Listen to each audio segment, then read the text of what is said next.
Chapter 2, Structure and Physiography. Do you know that our Earth also has a history? The Earth and its landforms that we see today have evolved over a very long time. Current estimation shows that the Earth is approximately 460 million years old.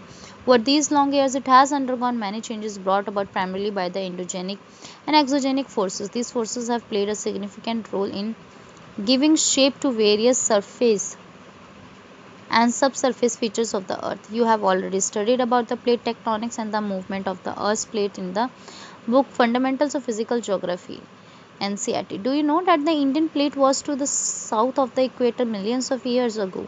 Do you also know that it was much larger in size and the Australian plate was a part of it? Over millions of years, this plate broke into many parts and the Australian plate moved towards the southeastern direction and the Indian plate to the north. Can you map different phases in the movement of the Indian plate? This northward movement of the Indian plate is still continuing and it has significant consequences on the physical environment of the Indian subcontinent.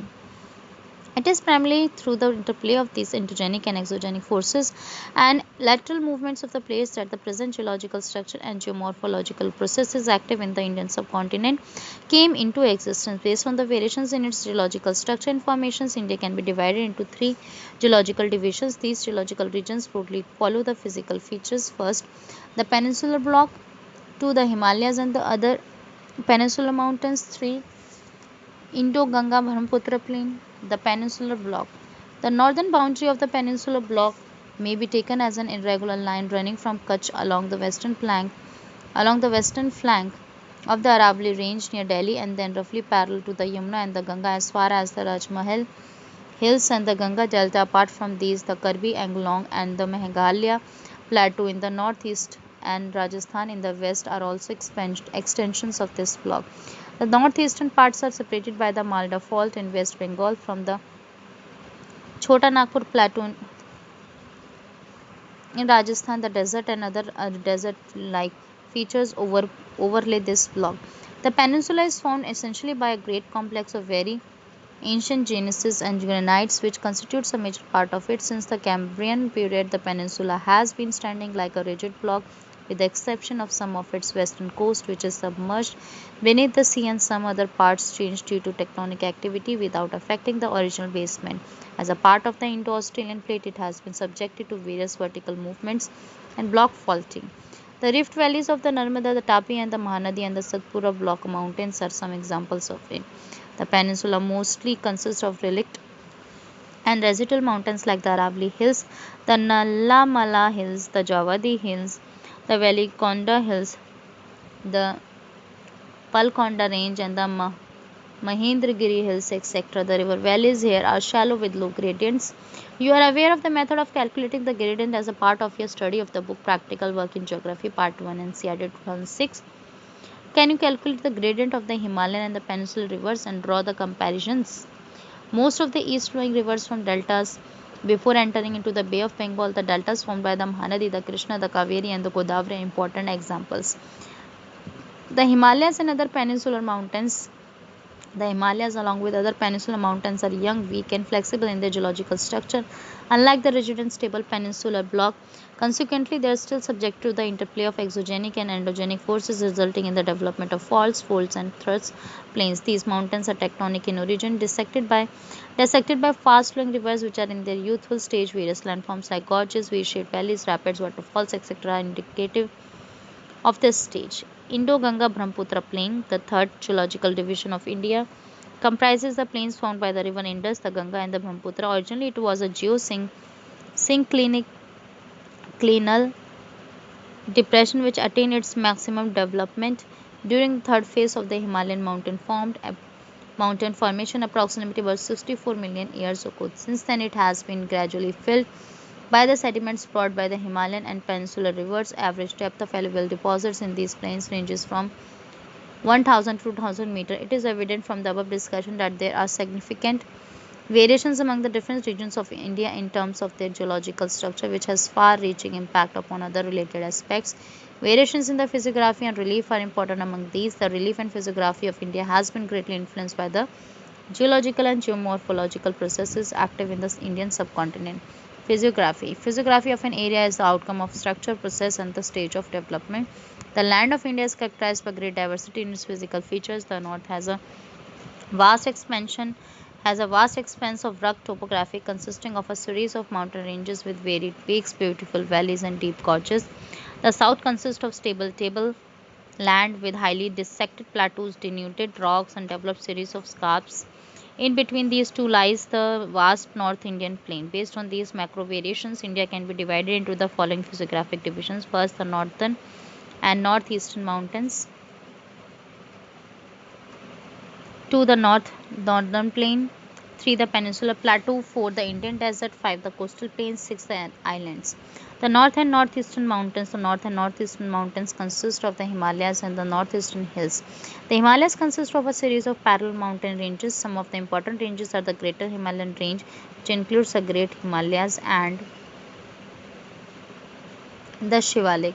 The general orientation of these ranges is from northwest to the southeast direction. In the northwestern part of India, Himalayas in the Darjeeling and Sikkim regions lie in an east-west direction, while in Arunachal Pradesh they are from southwest to the northwest direction. In Nagaland, Manipur, and Mizoram, they are in the north-south direction. The approximate length of the Great Himalayan Range, also known as the Central Axial Range, is 2500 km from east to west, and the width varies from between 160 to 400 km from north to south. It is also evident from the map that the Himalayas stand almost like a strong and long wall between the Indian subcontinent and the Central and East Asian countries. Himalayas are not only the physical barrier, they are also climatic, drainage, and cultural divide.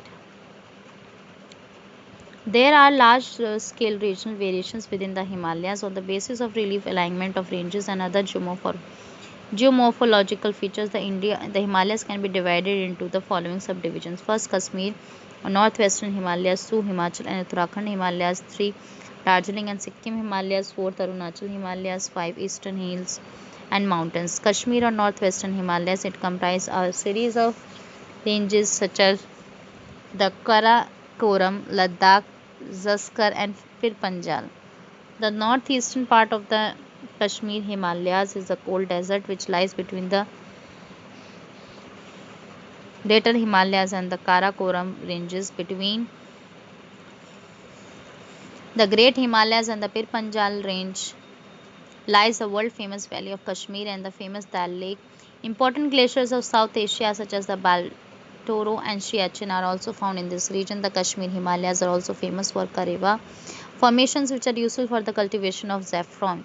Saffron, a local variety of saffron. Some of the important passes of the region are Zoji La on the Great Himalayas, Banihal on the Pir Panjal, Fotu La on the Zaskar, and Khardum La on the Ladakh range. Some of the important fresh lakes such as Dal and Vular and saltwater lakes such as Pangong, So Moriri are also in this region. This region is drained by the river Indus and its tributaries such as the Jhelum and the Chenab. The Kashmir and northwestern Himalayas are well known for their scenic beauty and picturesque landscape. The landscape of Himalayas is a major source of attraction for adventure tourists. Do you know that some famous places of pilgrimage such as Vaishno Devi, Amarnath Cave, Charari Sharif, etc., also located here, and large number of pilgrims visit these places every year. Srinagar, capital city of the Union Territory of Jammu and Kashmir, is located on the banks of Jhelum River. Dal Lake in Srinagar presents an interesting physical feature. Jhelum in the valley of Kashmir is still in its youth stage and yet forms meanders, a typical feature associated with the mature stage in the evolution of fluvial landform.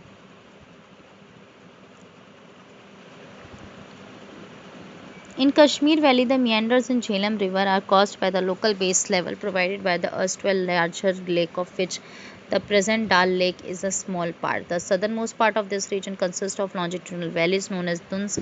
Jammu Dun and Pathankot Dun are important examples. The Himachal and Uttarakhand Himalayas. This part lies approximately between the Ravi in the west and the Kali, a tributary of Ghagra, in the east. It is drained by two major river systems of India, that is the Indus and the Ganga. Tributaries of the Indus include the river Ravi, the Beas, and the Satluj, and the tributaries of Ganga flowing through this region include the Yamuna and the Ghagra.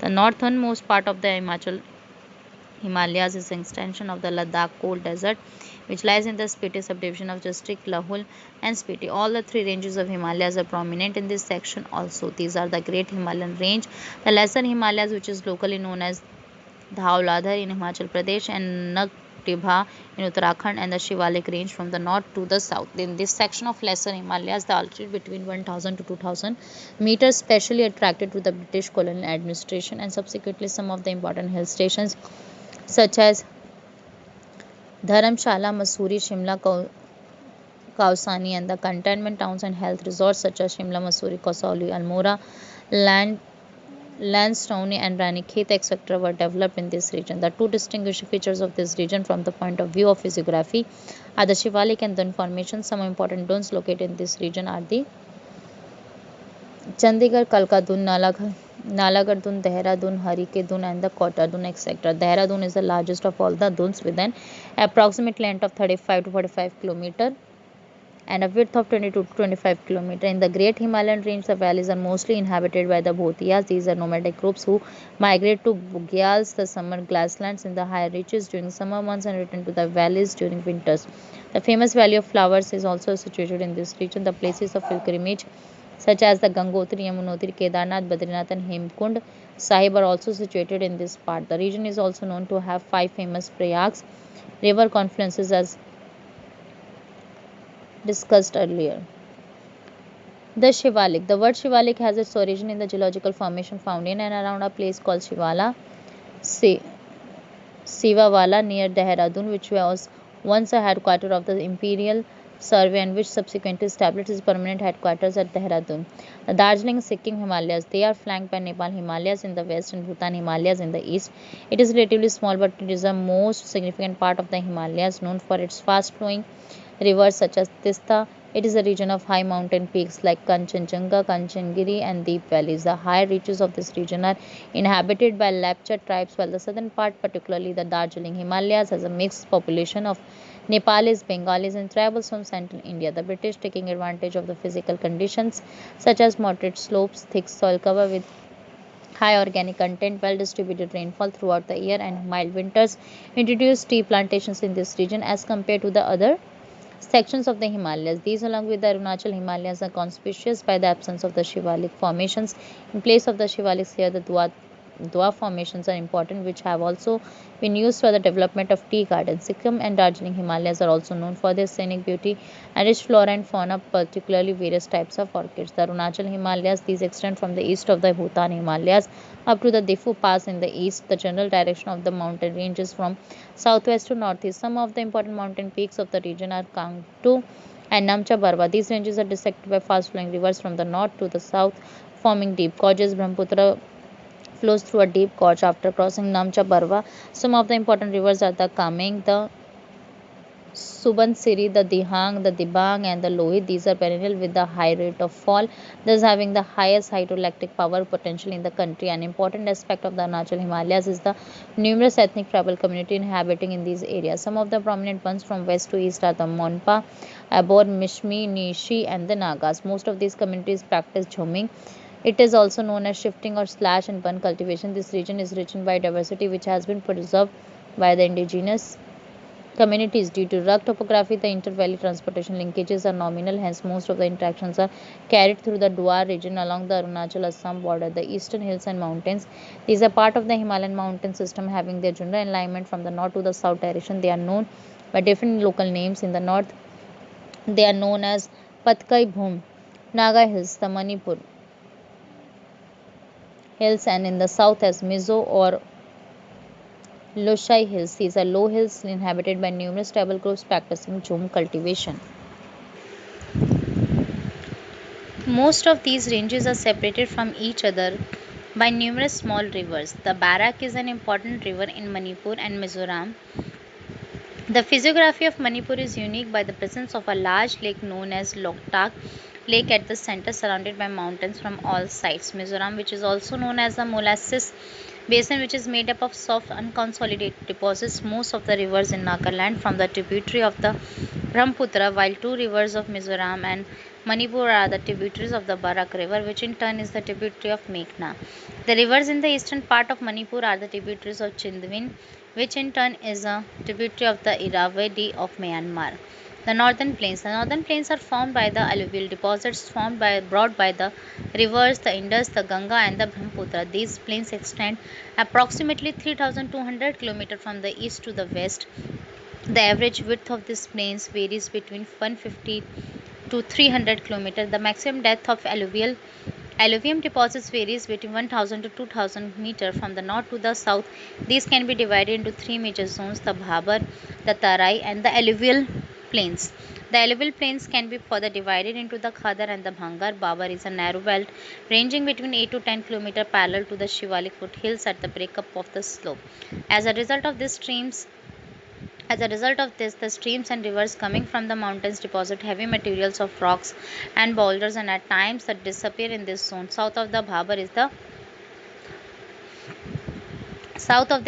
the Tarai belt, with an approximate width of 10 to 20 km, where most of the streams and rivers re-emerge without having any properly demarcated channel, thereby creating marshy and swampy conditions known as the Tarai. This has a luxurious growth of natural vegetation and houses a varied wildlife. The south of Tarai is a belt consisting of old and new alluvial deposits known as the Bhangar and Khadar respectively. These plains have characteristic features of mature stage of fluvial, fluvial erosional and depositional landforms such as sandbars, meanders, oxbow lakes, and braided channels. The Brahmaputra plains are known for their riverine islands and sandbars. Most of these areas are subjected to periodic floods and shifting river courses forming braided streams. The mouths of these mighty rivers also form some of the largest deltas of the world. For example, the famous Sundarbans Delta. Otherwise, this is a featureless plain with a general elevation of 50 to 150 meter above the mean sea level. The states of Haryana and Delhi form a water divide between the Indus and the Ganga river systems.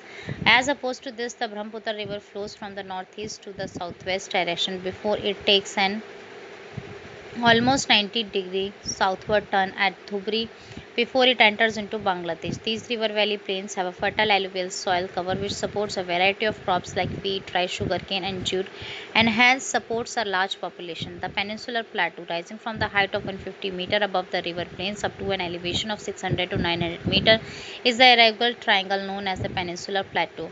Delhi Ridge is in the northwest extension of Aravallis, the Rajmahal Hills in the east, Gir Range in the west, and the Cardamom Hills in the south constitute the outer extent of the peninsular plateau. However, an extension of this is also seen in the northeast in the form of Shillong and Karbi Anglong Plateau. The peninsular India is made up of a series of flatland plateaus such as the Hazari Bagh Plateau, the Palamu Plateau, the Ranchi Plateau, the Malwa Plateau, the Coimbatore Plateau, and the Karnataka Plateau, etc. This is one of the oldest and the most stable landmass of India. The general elevation of the plateau is from the west to the east, which is also proved by the pattern of the flow of rivers. Name some rivers of the peninsular plateau which have their confluence in the Bay of Bengal and the Arabian Sea, and mention some landforms which are typical to the east flowing rivers but are absent in the west flowing rivers. Some of the important physiographic features of this region are torts, block mountains, rift valleys, spurs, bare rocky structures, series of hummocky hills, and wall-like quartzite dikes offering natural sites for water storage. The western and northwestern part of the plateau has an emphatic presence of black soil. This peninsular plateau has undergone recurrent phases of upliftment and submergence accompanied by crustal faulting and fractures. The Bhima fault needs special mention because of its recurrent seismic activities. These special variations have brought in elements of diversity in the relief of the peninsular plateau. The northwestern part of the plateau has a complex relief of ravines and gorges. The ravines of Chambal, Bhind, and Moraine are some of the well-known examples. On the basis of the prominent relief features, the peninsular plateau can be divided into three broad categories. First, the Deccan Plateau. Second, the Central Highlands. Third, the Northeastern Plateau. The Deccan Plateau. This is bordered by the Western Ghats in the west, Eastern Ghats in the east, and the Satpura Maikal Range and the Mahadev Hills in the north. Western Ghats are locally known by different names such as Sahyadri in Maharashtra, Nilgiri Hills in Karnataka and Tamil Nadu, Annamalai Hills and Cardamom Hills in Kerala. Western Ghats are comparatively higher in elevation and more continuous than the Eastern Ghats. Their average elevation is about 1,500 meter, with the height increasing from north to south. Anaimudi 2,695 meter, the highest peak of peninsular plateau is located on the Annamalai hills of the Western Ghats, followed by Doda Beta 2637 meters on the Nilgiri hills. Most of the peninsular rivers have their origin in the Western Ghats, Eastern Ghats comprising the discontinuous and low hills are highly eroded by the rivers such as the Mahanadi, the Godavari, the Krishna, the Kaveri, etc. Some of the important ranges include the Javadi hills, the Konda range, the Nallamala hills, the Mahendragiri hills, etc. The eastern and the western Ghats meet each other at the Nilgiri hills. The central highlands, they are bounded to the west by the Aravali Range. The Satpura Range is formed by a series of scarped plateaus on the south, generally at an elevation varying between 600 to 900 meters above the mean sea level. This forms the northernmost boundary of the Deccan Plateau. It is a classic example of the relict mountains, which are highly denuded and form discontinuous ranges. The extension of the peninsular plateau can be seen as far as Jaisalmer in the west, where it has been covered by the longitudinal sand ridges and crescent-shaped sand dunes called bergschans. This region has undergone metamorphic processes in its geological history, which can be corroborated by the presence of metamorphic rocks such as marble, slate, gneisses, etc.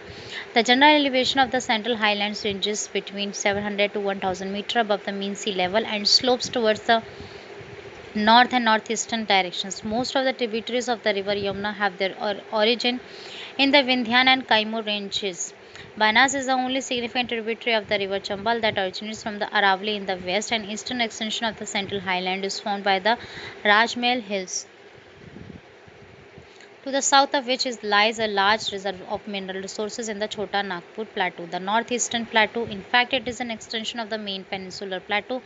It is believed that due to the force exerted by the northeastward movement of the Indian plate at the time of the Himalayan origin, a huge fault was created between the Rajmahal Hills and the Meghalaya Plateau. Later, this depression got filled up by the deposition activity of the numerous rivers. Today, the Meghalaya and Karbi Anglong Plateau are detached from the plateaus stand detached from the main peninsular block. The Meghalaya Plateau is further subdivided into three. First, the Garo Hills, second, the Khasi Hills, third, the Jaintia Hills, named after the tribal groups inhabiting this region. An extension of this is also seen in the Karbi Anglong Hills of Assam. Similar to the Chota Nagpur Plateau, the Meghalaya Plateau is also rich in mineral resources like coal, iron ore, sillimanite, limestone, and uranium. This area receives maximum rainfall from the southwest monsoon. As a result, the Meghalaya Plateau has a highly eroded surface. Cherrapunji displays a bare rocky surface devoid of any permanent vegetation cover. The Indian Desert. To the northwest of the Aravalli Hills lies the Great Indian Desert. It is a land of undulating topography dotted with longitudinal dunes and bergschans. This region receives low rainfall below 150 mm per year. Hence, it has arid climate with low vegetation cover. It is because of these characteristic features that this is also known as Marusthali. It is believed that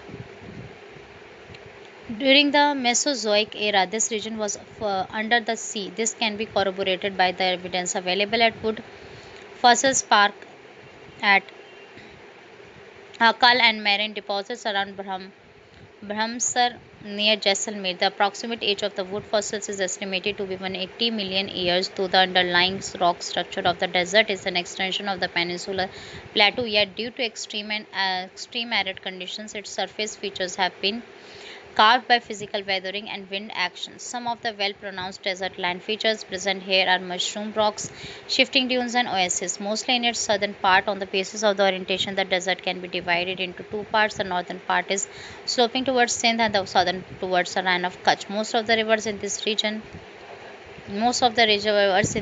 are ephemeral. The Luni River, flowing in the southern part of the desert, is of some significance. Low precipitation and high evaporation makes it a water deficient region. There are some streams which disappear after flowing for some distance and present a typical case of inland drainage by joining a lake or playa. The lakes and the playas have brackish water, which is the main source of obtaining salt. The coastal plains. You have already read that India has a long coastline. On the basis of the location and active geomorphological processes, it can be broadly divided into two. First, the western coastal plains. Second, the eastern coastal plains. The western coastal plains are an example of submerged coastal plain. It is believed that the city of Dwarka, which was once a part of the Indian mainland, situated along the west coast, is submerged underwater. Because of this submerged, it is a narrow belt and provides natural conditions for the development of ports and harbors.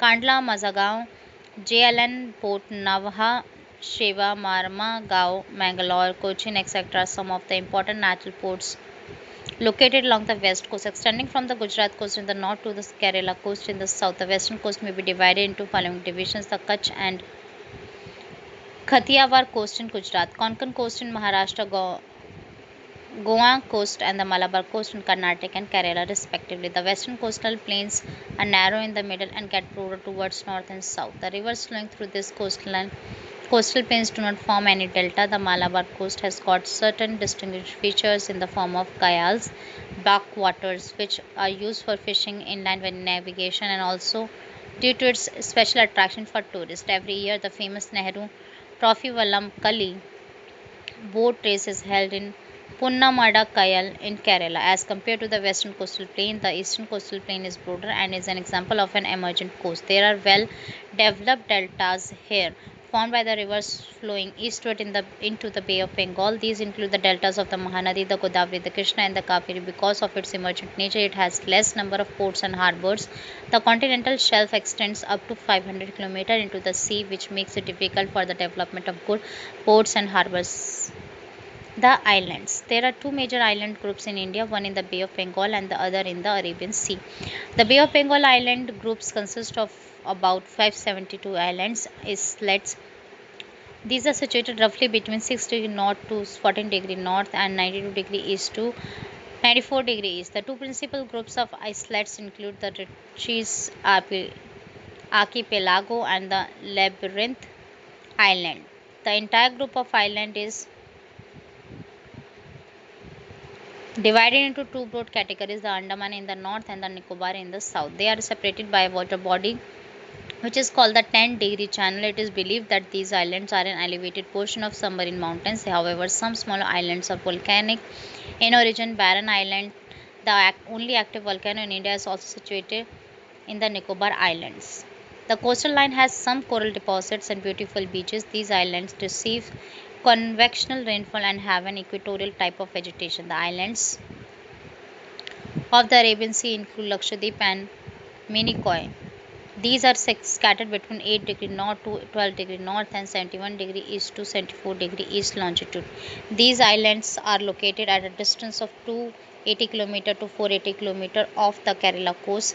The entire island group is built of coral deposits. There are approximately 36 islands, of which 11 are inhabited. Minicoy is the largest island with an area of 453 square kilometer. The entire group of islands is broadly divided by the 10-degree channel, north of which is the Amini Island, and to the south of the Kannanur Island. The islands of this archipelago have storm beaches consisting of unconsolidated pebbles, shingles, cobbles, and boulders on the eastern seaboard. On 26 December 2000, on 26 December on 26 December 2004, the Andaman and Nicobar Islands experienced one of the most devastating natural calamity. Some important mountain peaks in Andaman and Nicobar Islands are Saddle Peak, North Andaman 738-meter, Mount Diavolo, Middle Andaman 515-meter, Mount Koyop, South Andaman 460-meter, and Mount Thwiller, Great Nicobar 642 meter.